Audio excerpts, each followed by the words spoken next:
turn the attention of the House to Clause 20 of Part 2, and in particular the opportunity for the Minister to request that the FMA inquire and report into a matter. And in that regard, sir, I wish to raise before the House an issue much in the media today, and that is the debacle around South Canterbury Finance and the crystallisation of a loss to the taxpayer of $1.2 billion and climbing, a number which stands in stark contrast to the approximately $500 million that would have been a capped liability had the Minister of Finance and his colleague, the Minister of Commerce, accepted one of a number of recapitalisation deals in August and September of last year. Mr. Speaker, this is a screw-up of epic proportions for the government. I know of no company, no corporation, where a chief financial officer could make a $700 million mistake and keep his job. And it is for that reason that the Labour opposition has called either for the resignation of the Minister of Finance or for the production of documents, such as offer documents, which would prove his contention that he made a rational decision. Because if there is a reason that would justify a $700 million extra loss, Mr. Chairman, I do not know what that would be. Mr. Chairman, I would like to turn the House's attention to the chain of events which led to this debacle, and first to identify the period of May to July of 2009, nigh on 2 years ago, when the government was first advised that the books of South Canterbury Finance were, to use the technical term, rumpy. Advisers were sent in, Treasury was advised, and provision was made in the Crown accounts for the Crown's deposit guarantee scheme because the Crown knew 2 years ago that the company was verging on insolvency. Now, the government faced the first of probably 3 sets of tragic decisions, and that was that rather than to put it into statutory management, they opted to install a new management team through proxies and allow the company to continue to refinance its debt. Sir, the second crucial decision was made in April 2010, when the government decided to extend South Canterbury Finance in the Retail Deposit Guarantee Scheme. Now, there's no partisan argument about its original inclusion or the value of the scheme. Both parties agreed to set up the scheme, and South Canterbury, while it was brought in under National, the preparatory work was done under Labour, and there's no debate about that. But there is big debate about whether it should have been extended, because by that time the government knew full well that there was a massive hole on its balance sheet. Order. The member must come back to the relevant. Yes, sir, I am. Absolutely relevant to Clause 20. Hang on. I want you to bring it back. I've sat here for a minute now, and I haven't heard anything to do with Part 2.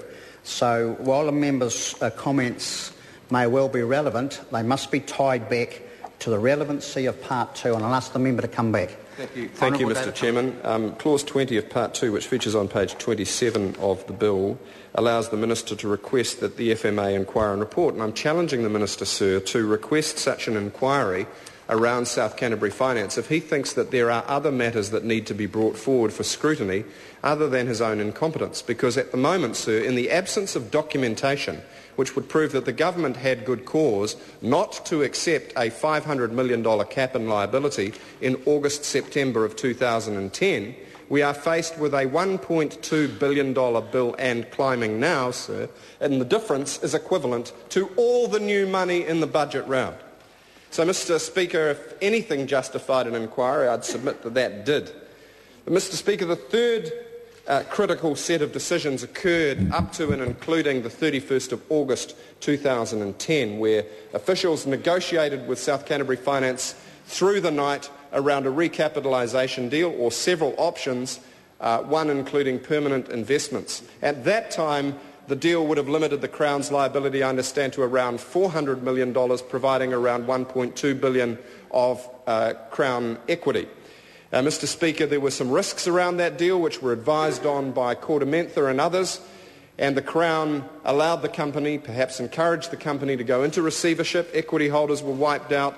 Debt holders were made good, some to an enormous profit margin. And then shortly after, the Crown faced a third round of offers, and a very interesting offer from the same company Mr Speaker. Honourable David Cunliffe. A third round of offers from the same company, Permanent Investments, this time associated with the New Zealand Superannuation Fund and Ngāi Tahu, which I understand would have capped the liability to around $500 million, transferred the good bank to a consortium owned by those three parties, allowed the bad bank to be restructured, and hopefully a happier outcome to have occurred than has occurred.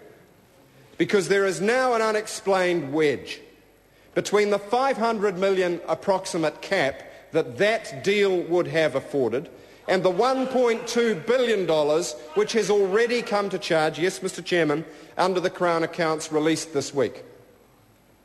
Mr Chairman, Clause 20 provides that the FMA may institute an inquiry. Mr Chairman, I would submit that this is the largest financial collapse in New Zealand history, and if anything ever merited an FMA inquiry, it is this. Now, my colleague Leanne Dalzell has raised the issue of whether the FMA would be keen to do that, given the involvement of some of their own, as should we say, in earlier stages. And we've heard various accounts of the management of potential or perceived conflict of interest issues around one Simon Botherway, and I'm not going to repeat those issues right now, sir. But let me say this, that there is much more to come on this issue.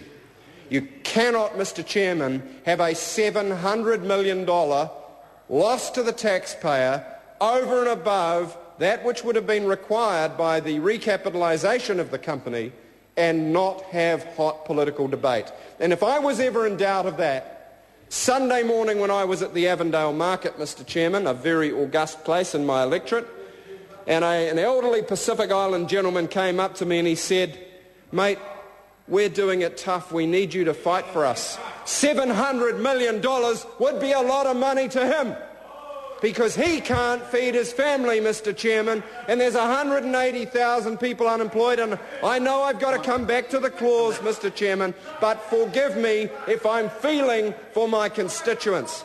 Mr Chairman, Clause 20 provides an inquiry power which, if it were ever to be used, should be used in a case like today. Mr Chairman, the third leg of the treble is the Minister's justification for his action, which ironically has been to challenge the opposition to produce the offer documents which he himself has in his possession. And I say this to the Minister of Finance. Order. Under Clause 20, Mr Chairman, if he doesn't want an inquiry, if he wants to keep his job, prove that he's right by releasing each and every document, all the offers, all the advice, put them in the public domain, because we don't have round three. And if I am wrong and there's a $700 million reason why he was smart to pay 1.2 and climbing, then I'm happy to admit it. But I haven't seen it yet, Mr Chairman, and I can only make the judgment that a huge mistaken punt was taken on behalf of the taxpayer.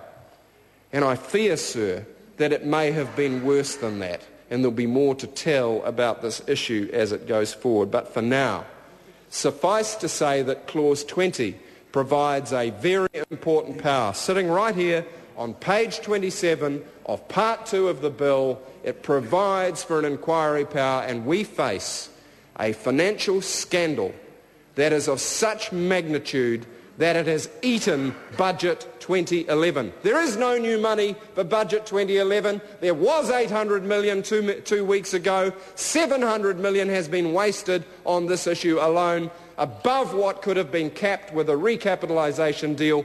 That, sir, is a tragedy of epic proportions, and New Zealanders want to know the reasons. Use this power, government. If you're so confident you're right, release the documents, let the light shine. Otherwise, the Minister must go. Mr Chairman. The Honourable Leanne Dalzell. Mr Chairman, I want to focus in on the question of the members of the Financial Markets Authority and indeed the associate membership. The government has announced today who the members of the Financial Markets Authority are, and and I would have thought that the Minister would have taken the opportunity to talk about why this particular membership was chosen. Under the legislation, under Clause 10, the board of the FMA consists of not fewer than 5 and not more than 9 members. I'm actually asking myself whether we got those numbers right, given that we've got one member of the establishment board on the board of the FMA now, and one member of the establishment board has become an associate member.